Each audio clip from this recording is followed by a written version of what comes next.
भक्त भक्ति भगवंत गुरु चतुर नाम बपु ऐसे ठीक है। इनके पद बंधन किए ना सही विघ्न अनेक। श्री किशोरी जी की अपार करुणा क्या कहे महाराज। एक बार प्रियतम श्याम सुंदर के संग में श्री प्रियाजू नौका विहार कर रही थी। अभी नरेंद्र सरोवर का उत्सव हुआ है। उसके बाद पुनः श्री यमुना जी की पुलिन पर जाने का मन बना तो दो जन गलवैया डाल करके यमुना जी की पुलिन पर पहुंचे। यमुना जी को देख करके श्री प्रियाजू इतनी हर्षित हो गई कि दोनों युगल यमुना जी के भीतर अपने चरणों को डाल करके विराजित हो गए दोनों। और जैसे ही दोनों विराजित हुए तो बहुत देर तक प्रियतम श्याम सुंदर ने, ध्यान से सुनिएगा, एक काम की बात है, आते जाते लोगों को देख करके आपकी निगाह इधर उधर होगी तो संबंध टूट जाएगा, क्रम टूट जाएगा। इसलिए आप लोग गौर से सुनना, क्योंकि आप सबके भाव ही भीतर से निकलेंगे। वक्ता स्वतंत्र नहीं होता, परतंत्र होता है श्रोताओं के। श्रोता जिस कोटि का है वक्ता के मुख से वैसी ही वाणी निर्झरित होती है, निकलती है। इसलिए यदि एक कोटि है ना बढ़िया, तो सब बढ़िया चर्चाएं निकलेंगी। श्री प्रियाजू और श्री लालजू दोनों मिलकर के जमुना जी में पांव दिए हैं। इतने में प्रियाजू ने श्री लालजू की ओर देखा, लालजू ने प्रियाजू को देखा। ऐसे मदमत्त हो गए, ऐसे आनंद में डूब गए कि श्री अंग का भान नहीं रहा। बस कुछ क्षण समाधि लगी। फिर प्यारे श्याम सुंदर बोले चलो अब कहीं और चल करके खेलेंगे। इतनी देर में पता नहीं चल पाया, प्रियाजी के चरण चिन्ह में एक मछली भी बनी हुई है। जैसे ही उसने जल को देखा, आहा सुंदर जल, तो निकल करके प्रिया जी के चरणों में से श्री जमुना जी में पहुंच गई। जैसे जमुना जी में पहुंची, देखो ध्यान से सुनना, हमारे भक्तमाल में चरण चिन्ह रघुवीर के संतन सदा सहाय का, अंकुश अंबर कुलिश कमल जब ध्वजा धेनुपद, और शंख चक्र स्वस्तिक जम्बु फल कलश सुधा हृदय, अर्ध चंद्र षटकोण मीन बिंदु उरद रेखा, और अष्टकोण त्रैकोण इंद्रधन पुरुष विशेषा, सीता पति पद नित बसत एते मंगल दायका, चरण चिन्ह रघुवीर के संतन सदा सहायका। ध्यान से सुने, अलग अलग महापुरुषों को भगवान के चरण चिन्हों का अलग अलग दर्शन हुआ है। अक्रूर जी को भगवान के चरण दिखाई दिए, यामुनाचार्य जी को दिखाई दिए, इनको 4 चिन्ह दिखाई दिए। हालांकि भगवान के चरण चिन्ह 48 हैं, 48, 24 वाम चरण में और 24 हैं दाहिने चरण में, और बाएं चरण में 24 हैं। पर कहीं कहीं ग्रंथों का दर्शन आप करें तो कहीं 20 चिन्हों का दर्शन है, कहीं 8 का ही है, कहीं 4 का भी है, ऐसा भी लिखा है। क्यों है ऐसा? भगवान के चरण चिन्ह हैं तो 48, लेकिन किसी संत भक्त को जो दिखाई दिया उन्होंने उतना ही कहा, उससे आगे नहीं कहा, अतिशयोक्ति नहीं करी, इसलिए उतने। और एक विशेषता है, हरिओम जी, एक विशेषता है। क्या?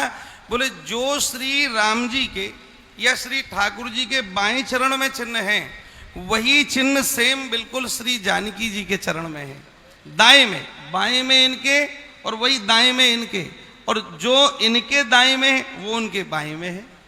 ये 48 चिन्ह है। और इसमें एक चिन्ह है मत्स्य, माने मीन, माने मछली।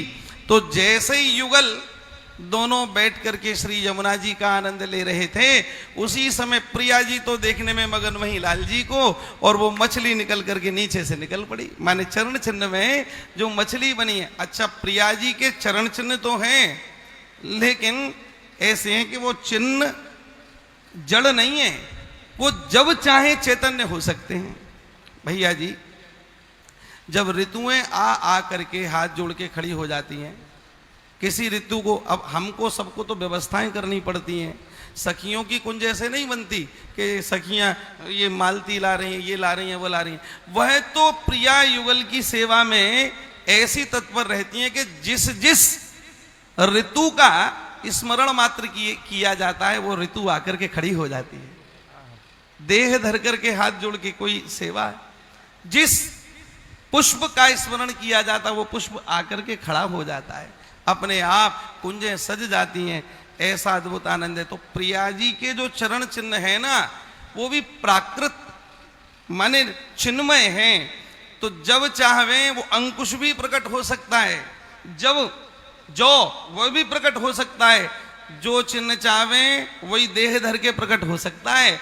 तो भाई मछली का चिन्ह यमुना जी को देख करके उसमें किलोल क्यों नहीं करेगा, हैं?